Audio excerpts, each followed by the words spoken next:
reka ngusuze kandi nkwifuriza ibihe bigezeho uteze amatwi ya radiyo Rwanda. Ubu twinjiye mu mwanya w'ikiganiro Papasi Rwanda nk'uko mubimenyereye mutegurirwa n'umuryango Papasi Rwanda. Ni ikiganiro kandi mugiye kugezwaho nanjye Lucky Murekezi ariko mfatanyije na mugenzi wanjye. Yes, Umwiza Morini nk'uko bisanzwe. Morini, habari? Mzuri sana. Unasema nini? Mimi yukoje? Uko mzuri? Yuko mzuri sana. Unajua Kiswahili? Najua kidogo. Kidogo? Naweza nibyo. Nibyo. Karabaye urumva wabasha kwisabira ifunguro. Neza nibyo narinje konjaho ubwo bisa binanira. Buriya ngiye kuri buri rurimi nshobora kugira akanosi. Gatoya cyane. Oya ni byiza cyane birafasha.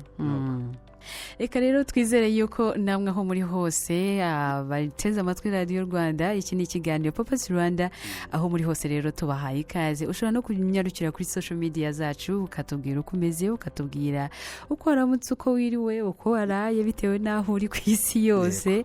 YouTube channel yacu ni Papasi Rwanda, Facebook Papasi Rwanda, Twitter Papasi Rwanda, Instagram mbese ahantu hose. Ase buriya Papasi Rwanda dufite LinkedIn na turaza kubibara tuze kubireba. LinkedIn se yandi bashakiraho umurimo. Ziri professional buriya turaza kubikurikirana turebe. Nuko rero tubahaye ikaze aho muri hose iki kiganiro. Watwohereza ubutumwa bugufi ukatubwira uko umerewe, hanyuma tugakomezanya kubaka igihugu, tukomeza kubaka u Rwanda rw'intego ruzira ibiyobyabwenge. Mu kiganiro cyacu cyane rero turabagezaho ndetse turaganira ku nsanganyamatsiko igira iti ni uruhare rwa buri muturarwanda. Ni uruhe ruhare rwa buri muturarwanda mu kurandura ikoreshwa ry'ibiyobyabwenge, ububata, uburara ndetse n'ubwomanzi? Ni uruhe ruhare rwa buri munyarwanda ntawe usigaye, yaba umwana, urubyiruko, baba abikwerere n'abakecuru, bashesha akanguhe n'abandi batandukanye, abayobozi, inzego za leta, inzego z'abikorera, private sectors. Yego. Rega byose bitangira mu miryango. Ese wageze ngo ninde dushyigikirane buriya community bayahereye mu rugo. So bivuga ngo ababyeyi, abayobozi nk'uko ari umaze kubivuga, ni n'amashuri n'ahandi hose. Mu by'ukuri aho hose bagira uruhare runini cyane kugira ngo tuba abantu b'ingenzi bubaka sosiyete nziza cyane. So bivuga ngo aho hose mwese iki kiganiro kirabareba, tugomba kwisanga mu twese neza cyane. Morini, rero muri iki kiganiro baduteguriye iki? Muri iki kiganiro rero turaza no kumva amajwi ya bamwe mu baturage cyangwa se mu baturarwanda batuye hirya no hino, batubwira icyo twakora twese dufatanyije, ko ntabwo ari ikibazo cy'umwe ngo ububata rero bukoreshwa ububata bw'ikoreshwa ry'ibiyobyabwenge. Yes, ububata bw'ikoreshwa ry'ibiyobyabwenge uburyo byaranduka burundu mu gihugu cyacu. Nk'uko rero twabivuze, turi mu kiganiro Papasi Rwanda, aho uyu munsi turimo kuvuga ku ruhare rwa buri muturarwanda wese mu kurwanya cyangwa se no kurandura ibikoreshwa ry'ibiyobyabwenge, ububata, uburara ndetse n'ubwomanzi. Ahangaha rero ni byiza ko kwinjira muri iyi ngingo tubanza rero no kumva icyo ibiyobyabwenge ari cyo. Reka twongere nibyo duhora dusobanura icyo ibiyobyabwenge. Reka rero agiye kudufasha kugira ngo aduhereze igisobanuro cy'ibiyobyabwenge. Ese ni iki? Kari umuhamagaro wanjye ngerega ndumuvugabutumwa. Nuko ibiyobyabwenge ni ikintu cyose gihindura imitekerereze n'imyitwarire. Yego. Nuko bikagira ingaruka ku buzima bw'umuntu wakinyoye, gihumetswe, gitewe mu rushinge ndetse n'ubundi buryo bwose cyafatwamo. Bikagira ingaruka mbi ku mubiri, ingaruka ku buzima bwo mu mutwe, ingaruka ku mibanire n'abandi ndetse no ku murimo, bidasize ejo hazaza mu kubaka igihugu cyacu, mu kubaka u Rwanda rw'intego. Ibyo vuze ni ukuri kuzuye rwose Lucky, ndagushimiye cyane. Mu gukomeza rero ikiganiro, reka tujye mu mwanya twahariye ubuhamya. Uyu nguyu ni Akimana Apollo, ni umwarimu wigisha imikino ngororamubiri ndetse n'indi mikino njyarugamba. reka nawe tumwumve mu mbonizi. yego. mwatangira mutwibwira. Nitwa Akimana Apollo, nkaba ndi umukaratika muri style ya Wadoriyo. Apollo, mwebwe mu gisata cya siporo by'umwihariko muri karate, ibiyobyabwenge mwebwe mubyumva mute? Ibiyobyabwenge byumva nk'icyorezo cyateye igihugu ndetse n'isi yose muri rusange. Ariko mwebwe uruhare rwanyu by'umwihariko mu kurandura ibiyobyabwenge ni uruhe? Tubaha inama nk'urumogi, umwana iyo arunyoye ubwonko buragenda bugakiriyetinga umusemburo uzajya uhora umwibutsa kunywa urwo rumogi. Nkamwe mu gisata cya siporo dukora iki kugira ngo ibiyobyabwenge birange? Bakangurira abana kujya muri siporo, bakangurire gusenga, abana bakunde gusenga Imana, bave mu bwigunge. Ubwigunge ni kimwe mu bintu bishora abana mu biyobyabwenge. Nk'inzego za leta, politike, mwumva zagakwiye gukora iki kugira ngo ibiyobyabwenge biranduke mu Rwanda? Hari ukubaka ibi bigo ngororamuco, ahubwo twayisaba kubyagura n'ukongera ubukangurambaga bakadufasha muri mobilization. Uyu nawe rero ni Irene, ni umuntu utunganya umuziki, aba bitwa ba producer. Nawe ufite uko abona ibiyobyabwenge. Murakoze cyane, mwatanya mutwibwira. Nitwa Uwineza Irene. Rena makuru yawe? Makuru ni meza. Nawe n'urubyiruko. Ubundi ukora uwuhe mwuga? Ngenda mu producer umuziki. Ukora umuziki. Ubundi umuntu yavuze ibiyobyabwenge wumva iki? Ibiyobyabwenge ukuntu mbyumva nuko mbibona, ibiyobyabwenge ni ikintu umuntu afata cyangwa ashobora gukoresha kikaba cyamuyobya ubwenge ku buryo ushobora ibyo bintu bikoresheje ukora ibintu bidakwiye kuruta uko wari kubikora utabinyoye, mbega bigukoresha ikindi kintu utateganyije cyangwa utatekereje. None se dukora iki kugira ngo twamagane ibiyobyabwenge? Ni ubukangurambaga, kwigisha, ibiganiro ku mateleviziyo. Ariko si ibyo ngibyo ni uruhare rwa leta gusa, nta kintu wakora? Twese biratureba muri rusange, kuko ababikoresha ni urubyiruko bagenzi banjye, hari n'abantu bakuru babikoresha. Urumva uruhare rwanjye nanjye nanga nk'umuturage w'igihugu, nanjye ni ukubigisha, nkababwira ibintu si byiza, nkabereka n'ingero ziba zihari hano hanze. Ndagushimiye cyane. Nuko reka rero twumve na Rwematsiri, ni umunyamakuru. Ese mu maso y'abanyamakuru bo ibiyobyabwenge babona ko ari ikibazo gihangayikishije? Murakoze cyane. Nitwa Rwematsiri, nkaba nkora umwuga w'itangazamakuru. Nk'uko mwarimu bimbajije rero, ibiyobyabwenge birahangayikishije mu Rwanda ndetse no ku isi yose muri rusange. Uruhare rwa leta ni uko bakwiriye gufasha cyane cyane imiryango itari iya leta, civil society, kugira ngo bongere nabo ubukangurambaga, kuko barafasha. Iyo leta ivuze iti sosiyete sivile, hari ahantu twe tugira ngo mudufashe mugere, bakunze kujya mu ntara zigiye zitandukanye gushaka abo babaswe n'ibyo biyobyabwenge. Biba byiza cyane iyo babonye uburyo bw'ubushobozi se bakajya gufasha leta kugarura ababaswe n'ibiyobyabwenge. Ntago twaganiriye nabo gusa, twagiye no mu nzego z'umutekano by'umwihariko abikorera, tuganira na Jean Paul n'ucunga umutekano ahantu mu kigo cyigenga. Murakoze cyane, mwatangira mutwibwira.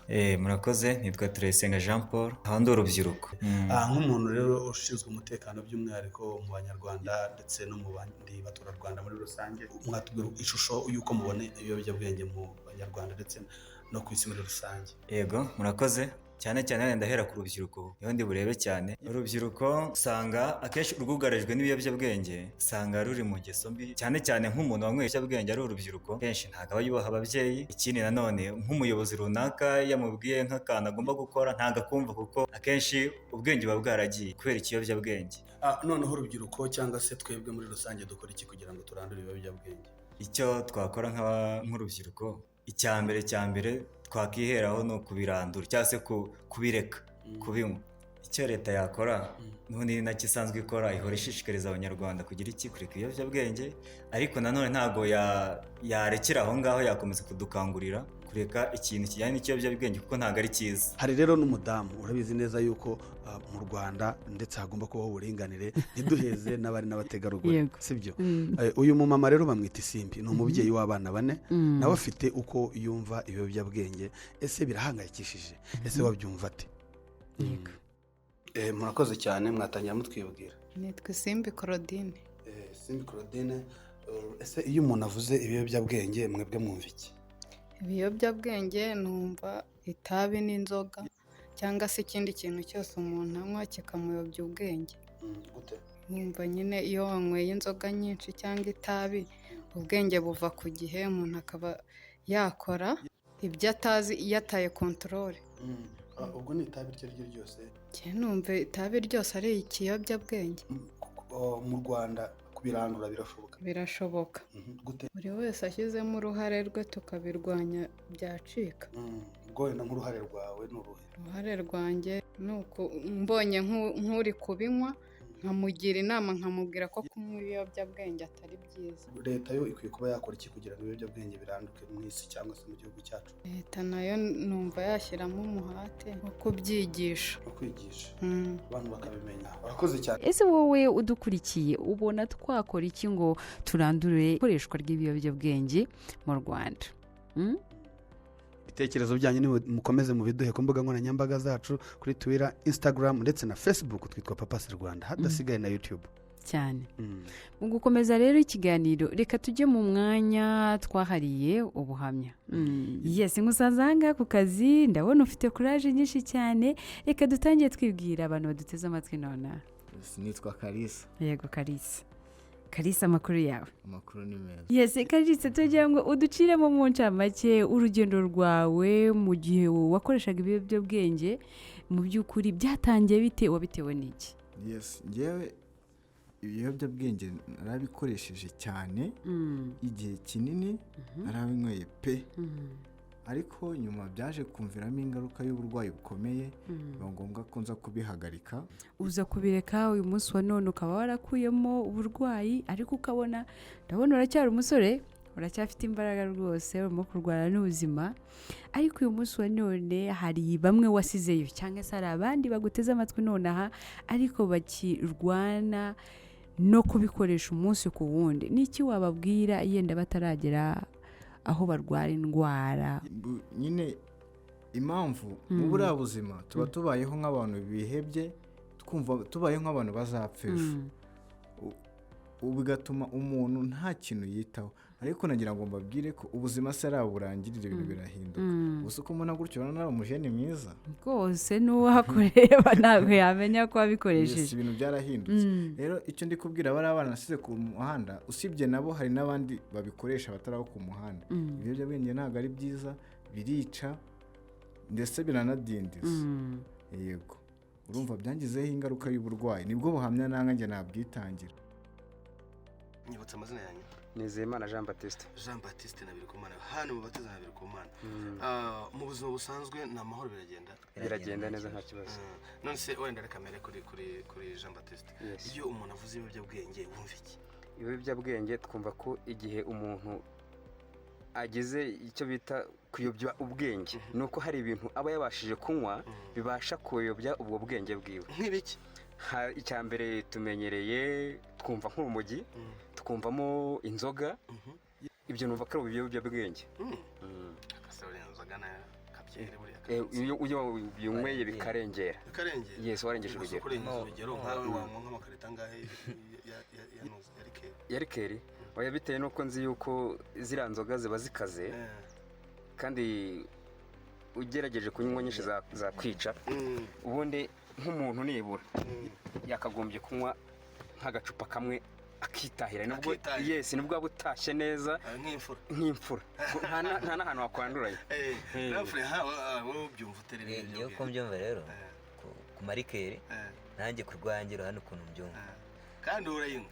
Ndayinywa pe, ariko urugero rwanjye nanjye sinarenza kamwe. Neka akacupa kamwe rwose mba numva kanyuze karikeri kagagotomera. Byere ngewe buriya sinshobora kurenza byeri ijana.